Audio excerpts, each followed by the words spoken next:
नमस्कार, मी ज्योतिष किचन रेसिपीमध्ये आपले मनपूर्वक स्वागत करते। आज आपण ताज्या मटरपासून खुसखुशीत घरच्या घरी कचोरी बनवणार आहोत। बाउलमध्ये 2 वाटी मैदा घ्यायचा,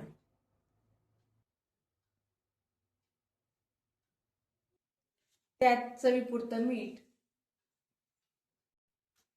त्यावरतून थोडा ओवा,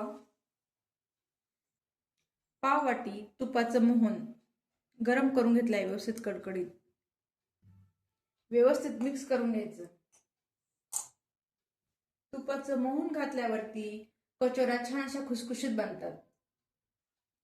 थोडं थोडं पाणी घालून मध्यम असा गोळा मळायचा आहे। जास्त घट्ट पण नाही मळायचा आणि जास्त सैल पण नाही मळायचा, असा मध्यम गोळा आपण बनवून घेतलाय। 5-10 मिनिटं आपण झाकण ठेवू। पीठ व्यवस्थित भिजलं गेलं की कचोऱ्या पण छान बनतात।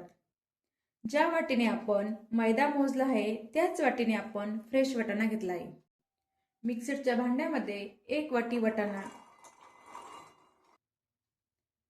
आलं किसून घेतलेलं, 2-3 हिरव्या मिरच्या तुम्ही तुमच्या आवडीनुसार घेऊ शकता। जाडसर असं वाटून घ्यायचं आहे। जाडसर असं वाटून घेतलं आहे। पॅनमध्ये साधारण 2 चमचे तेल गरम होण्यासाठी ठेवले। त्यामध्ये जिरे मोहरी,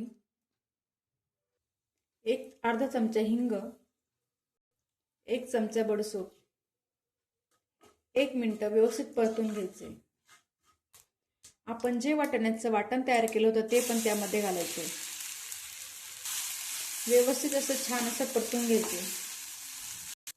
आपल्याला याला तेलात परतून घ्यायचे व्यवस्थित, जोपर्यंत याच्या कच्च्यापणाचा वास जात नाही तोपर्यंत। सारणाचा कच्च्यापणाचा वास निघून गेलाय, त्यामध्ये आपण 1 उकडलेला बटाटा घालू। बटाटा व्यवस्थित मिक्स करून घ्यायचा आहे। बटाट्यामुळे कचोरी छान आणि टेस्टी लागते। सारणाचा दाटसर असा गोळा तयार झाला आहे, त्यामध्ये आपण काही घरगुती मसाले घालू। 1 चमचा लाल काश्मीरी मिरची पावडर आणि अर्धा चमचा हळद, पाव चमचा आमचूर पावडर। आमचूर पावडर वापरल्याने कचोरीला छान टेस्ट लागते। 1 चमचा साखर। साखर तुम्हाला आवडत असेल तरच टाका, नसेल आवडत नाही टाकली तरी पण चालेल। चवीपुरतं मीठ। आपण आता मिश्रण थंड होऊन देऊ। आपले पीठही छान भिजले आहे, आपण आता चांगले एकजीव करून घेऊ। आपण जसं पोळीला घेतो तशा मध्यम आकाराचे असे गोळे तयार करून घ्यायचे।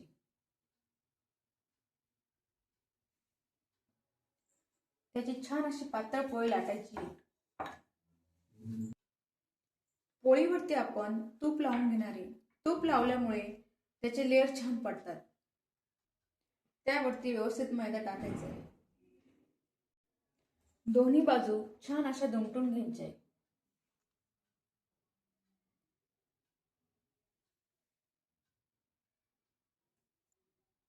त्यावरती परत थोडं तूप लावायचे।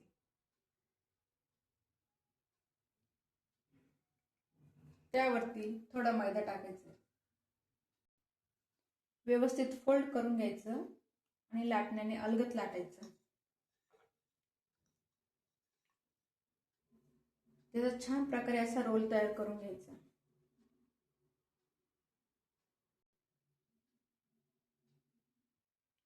छान असा रोल तयार करून घेतलाय आपण। सुरीने मधल्या सेंटरला असे व्यवस्थित कट करून घ्यायचं। आपले 2 रोल तयार झाले आहे। आता हलक्या हाताने त्यांना आपण लाटून घेऊ।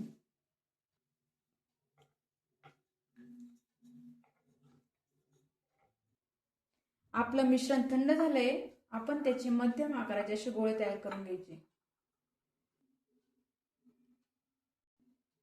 बाकीचे पण आपण असे सगळे गोळे पण तयार करून घेऊ। याला करंजीसारखं असं फोल्ड करून घ्यायचं। थोडासा पाण्याचा हात लावायचा आणि ह्या बाजू दाबून घ्यायच्या व्यवस्थित। अशा प्रकारे त्यांच्या कळ्या अशा फोल्ड करून घ्यायच्या आहे। असे तोंड व्यवस्थित पॅक करायचं आणि जो राहिलेला भाग आहे तो काढून घ्यायचा। हलक्या हाताने असं दाबून घ्यायचं व्यवस्थित आणि हलक्या हाताने अशी लाटून घ्यायची थोडी. दुसरी पण एक पद्धत मी तुम्हाला सांगते. अशी वाटी करून घ्यायची, त्यामध्ये असं सारण भरून घ्यायचं, त्यावरती थोडा मैदा टाकायचा म्हणजे त्याचे तोंड हे होती नाही, खोलती नाही, आणि हलक्या हाताने थोडी लाटून घ्यायची. आपल्या कचोऱ्या तळण्यासाठी आता तयार आहे. तळण्यासाठी तेल जास्त गरम नाही पाहिजे, हलकसं कोमट पाहिजे, तेव्हाच ह्या कचोऱ्या छान खुसखुशीत होतात. ह्या 1-1.5 मिनिटं अशाच तळून द्यायच्या. आपलं तेल एकदम कोमट आहे, जास्त कडक नाही. 1-1.5 मिनिटं झालाय. आता आपण पलटी करून घेऊ आणि सोनेरी रंग येईपर्यंत परतून घेऊ. कचोरी तेलाच्या वर यायला लागली की समजायचं आपली कचोरी छान तळली आहे. ताज्या वाटाण्यांपासून खुसखुशीत अशा मटर कचोऱ्या तयार झाल्या आहेत. तुम्ही जर माझ्या चॅनलवर नवीन असाल तर नक्की सबस्क्राईब करा व बेल आयकॉनवर क्लिक करा. रेसिपी कशी वाटली कमेंट करून नक्की सांगा.